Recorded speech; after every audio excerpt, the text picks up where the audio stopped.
Hi, welcome to my channel. If you're new here, thank you so much for stopping by, and if you're a returning subscriber, thank you so very much for supporting this channel back to back. You've been watching, you've been viewing, you've been liking, you've been dropping comments on my videos. I really do appreciate you guys a lot. If you're new here, my channel is all about pregnancy, motherhood. I vlog about my lifestyle, and I also talk about beauty as well. So if you like any of these I've mentioned, stick around, don't go anywhere. As a matter of fact, just subscribe right now. Today I'll be talking about something very important that women who want to embark on pregnancy journey should be aware of. When a woman decides that she wants to have a baby, she's all about getting pregnant, you know, there are several tests that she needs to take before embarking on this journey. Not just the genotype test, HIV, or all those tests. There's one very important test. So apart from genotype test, you need to know your rhesus factor. Some of you might be familiar with rhesus factor. Maybe you've heard about it, or you've read about it, or you know about it. If you don't know about it, guys, it is very important, very, very important that you know your rhesus factor before conceiving. So you have to know yours, and you have to be aware of your partner's own as well. So this test has to be carried out before you even get married, because it could affect your childbearing process. It could affect your childbearing forever. It is that bad, and it is that important. So if you are watching this video and you haven't carried out a test to know what your rhesus factor is, I think you should do it today, wherever you are, or book an appointment and get to know your rhesus factor.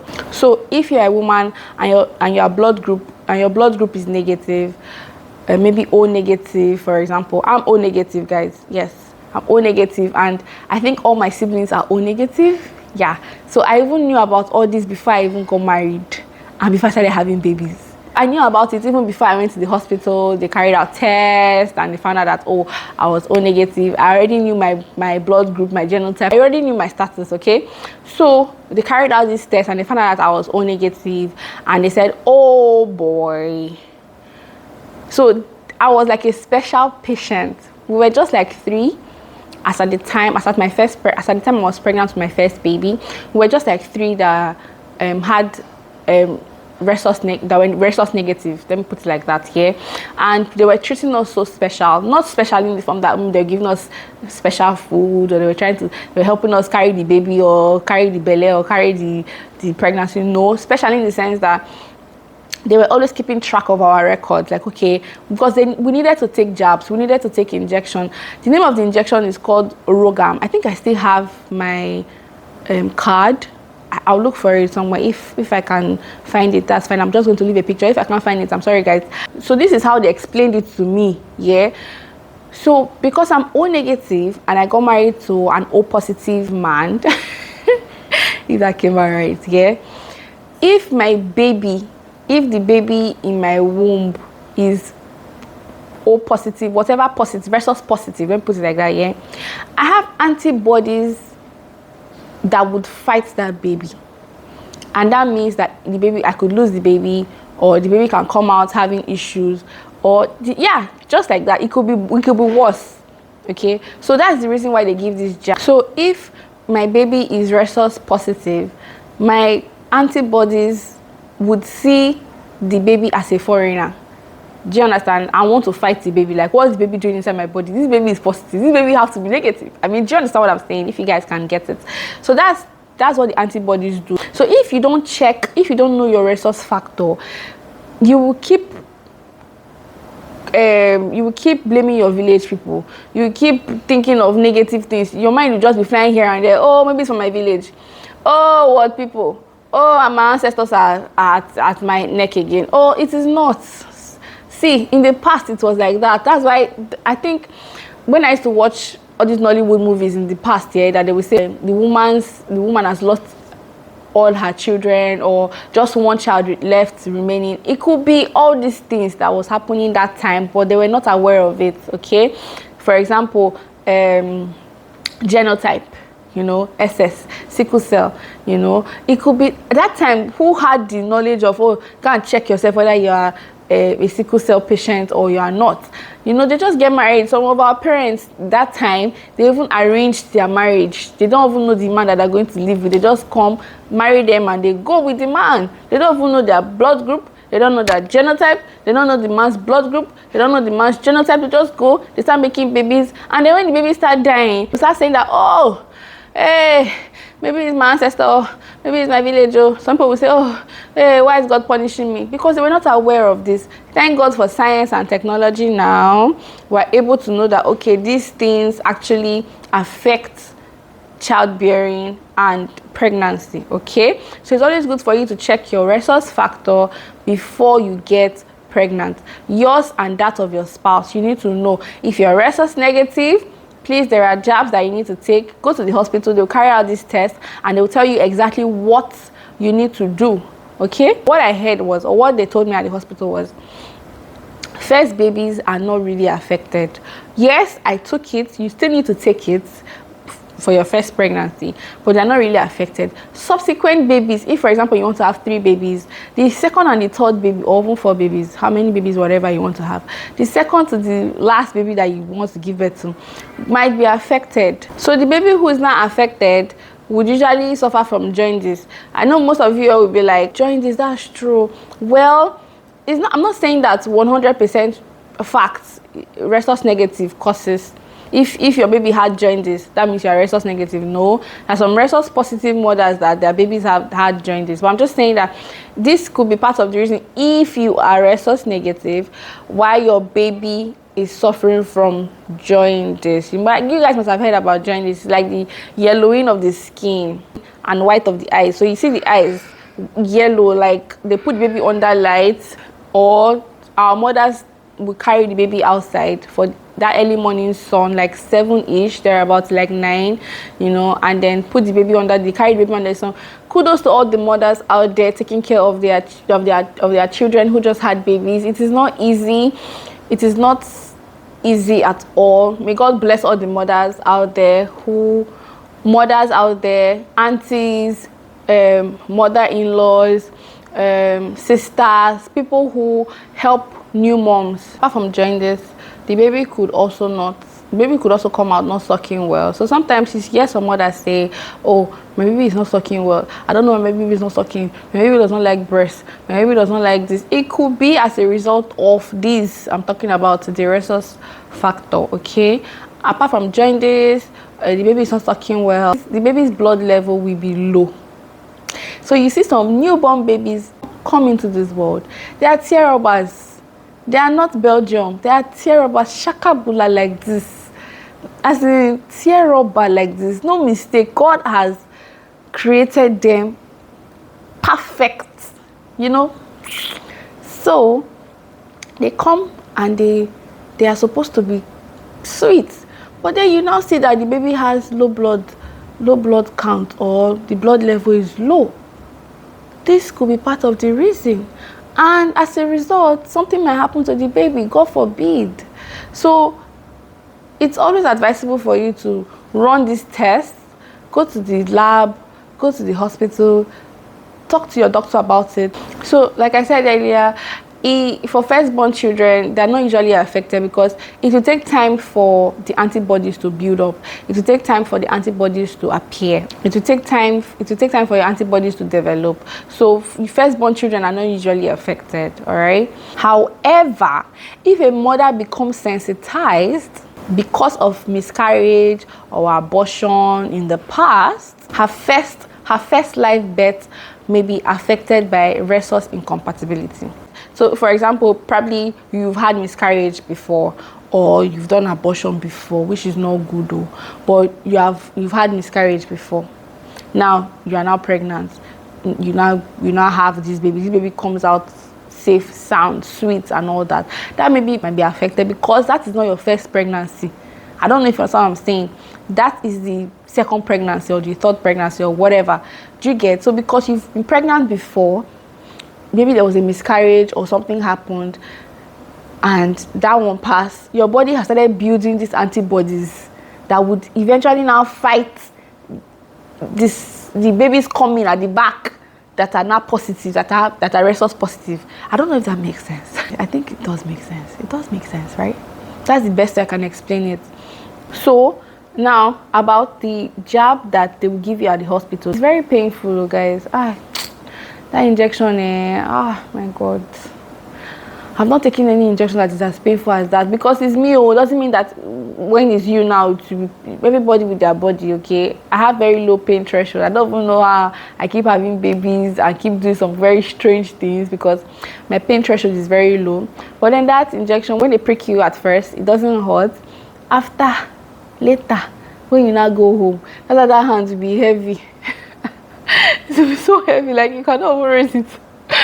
Oh my God, man, I'm so bad though. And then it's not just one time. I think okay, for my first pregnancy, I had it like twice, 28th week, right? I can't even remember, but I had it twice during the pregnancy. Then after I gave birth to my first baby, I went back again for the no, let me think about it. I think so. Is it that I had one during the pregnancy and then after? Of course, I did have after. But I'm thinking if it was 2 or 1 I had during that pregnancy. I cannot remember. But that's for that. And then for my second pregnancy, I had during again. So there was a miscalculation somewhere. I cannot remember. But then they were trying to check my records to see, okay, when last I had the last jab. When last I had the jab. And so for the second pregnancy I had only one time. It was just one time for the second pregnancy, and that's it. I say the next time I'll have it like in the next 5 years. So that's for that. So when they give you this injection will help mop out your antibodies that would on the normal they are there to fight your baby, right? But to mop them out, and so your baby is now safe. So it's always good for you to know your resource factor and that of your spouse. Very important, very key. It's not just, oh, I love you, oh, you're a sweet guy, oh, you're a sweet darling, oh, you're healthy, I'm AA, you're AA, our genotype is sweet, we are the same, we have zodiac sign that is the same. All those things. Oh, the most important thing, your genotype and your blood group. Key, very important. And it's like you have to know if you're HIV positive. You have to know if your husband is HIV positive. I feel like all these tests should be carried out before you even get married. Okay. Now, even before you think of getting married, whenever anybody shows interest in you, like, oh, I like you. I like how you reason.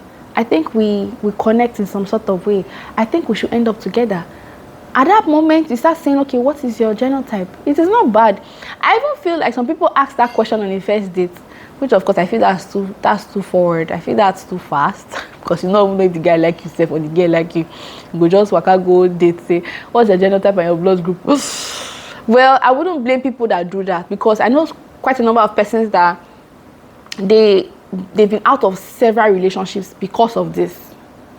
So when they get to that stage where, okay, I like you, I want us to get married, I want us to end up together, and then okay, they go to carry out this test rather, they find out that, oh, they're not compatible. And then imagine the relationship that you have built for years. Imagine the relationship that you have nurtured, that you've become so keen about, just go down the drain, because you can no longer end up together. There's some person that will say, I beg, we're not going to have children, because it's not a must that you must have a child anyway, and you can just get married and enjoy your life. Because children are a whole lot too. A whole lot. You have to be ready. So there's some persons that will be like, oh, well, if you are AS and I'm AS, that's fine. Let's just get married and enjoy our life. Let's travel around the world. After all, this was going to come to an end. So what's the point? People are like that. It's not like they have issues with conceiving, fertility issues or something. No, they don't have. But they end up just making that decision because they feel like, oh, we've come from way back. We've come too far to just dissolve this relationship. When you're dating someone, don't just forget about this whole thing. You know why? Because you might end up with this person. You might end up really liking this person a lot, that you want to end up with the person, like get married to the person, and then you just find out that, oh, because you are AS or because you are O positive or O negative, how are we going to do this, how are we going to do that? For blood group, it's not really a biggie, yeah? it's not really a big thing because it can be handled. I just said about RhoGAM now, like you can get injected and everything is going to be fine, right? But for genotype, there's actually nothing that can be done. So if your genotype, if you are AS and the person that you are seeing is AS, I really don't know. I feel like you should just dissolve it. The earlier the better, because you will not want to go through the pain of, you know, imagine if you say, don't worry. People even say, oh, okay, we would always check the babies. You know, when you conceive, it gets to a stage you can check the baby's genotype and blood group. I think you can do it. I don't even know, Seth, but I think you can do it because I've heard people talk about it. I don't know. This one, I don't know. But I've heard people say it before. I don't know. But I heard that if you can check the baby's blood group, genotype rather, and then you can now either flush the baby out or keep the baby, which I will not advise. First of all, that's killing. And God will be very angry with you because life is very sacred to God. You cannot make life. You did not create life. So why would you want to kill? That is very, very bad. If you have that thought in your head, wipe it, wash your brain, mop your brain, use soap and water, jig, ipo, Isaiah, wash your brain very well. Do not kill, okay? That's why it's always good for you to know all these things before you embark on that journey. I don't support people that will say, let's get married now. We've been in this relationship for too long. There's nothing that we can do about it. You are AS, I'm AS, so we'll check the baby at some point. If the baby is SS, we'll flush the baby out. Ha! That's killing, oh. That's killing. If you decide that you want to stay with this person, you love this person so much, you are going to die. If this person does not get married to you, the world have crumbled and everything, then don't have babies. Go and adopt or make pets your children. You can buy dog, you can buy cats, you can buy, I even hear some people even buy snake as pets. Whatever interests you, whichever animal you like, or flowers, anything you like. It can be pillowcase, it can be bed, whatever. That you can, anything. But don't bring a child into this world to suffer that child, and you will also suffer. Yes, you will suffer because all your resources, all your money will be going to that child's health, will be going to that child's well-being. Do you know what it takes? So I wouldn't even blame people that on the first date they are asking, oh, what's your genotype? Oh, what's your blood group? Because they don't want to fall in love and now fall out of love. Sure, you understand? So it's always good for you to know. And even if the person tells you, oh, I'm very sure that I am AA. I'm very, very sure that I am AA. Both of you should go to the lab. Don't allow him to go. Don't allow him to go to the lab by himself, or don't allow her to go to the lab by herself. Because some people, they can be very stupid in love. They can be foolishly in love that they'll be like, if not this person, I will die. Oh, this person is my life. Oh, I must marry this person. They will now lie. I've seen people lie. There was one lady I know. The lady left. She had to run out of the marriage, and it's not good because the only valid ground for leaving your marriage is adultery. Now imagine you're leaving your home because of that kind of thing. It doesn't make sense now. So why not just prevent it at the beginning instead of now going into the middle and almost at the end and you say you're not doing it again? You will do. You do. That's why it is good for you to follow the guy or follow the girl, go to the lab, and you two of you should do the test there. And make sure that it's a lab that maybe was highly recommended, or you know that okay, this lab, you know that this lab is correct. The lab comes correct. Like you've never been there before. You don't know anybody. You're not gonna the person that you have interest in. You're not gonna bribe. I don't know if you guys understand what I'm saying. Go to the lab, carry out this test, know your status, and yeah, that's it. Prevent so many things from happening in the future. Okay, that's what I have to say today. If you enjoyed this video, please give it a thumbs up. My baby is crying. I have to go now. Okay guys, take care of yourself. Don't forget to give this video a thumbs up. Don't forget to drop a comment. Please drop a comment. All right, I think my baby have stopped crying. I just want to quickly do this outro. Please don't forget to give this video a thumbs up. Don't forget to subscribe if you haven't subscribed yet, and don't forget to drop a comment too as well. Please share this video if you like it. I really do appreciate it. Do take care of yourself. Have a lovely weekend, and I'll see you all in my next vlog or video. Sign out. All right guys, bye.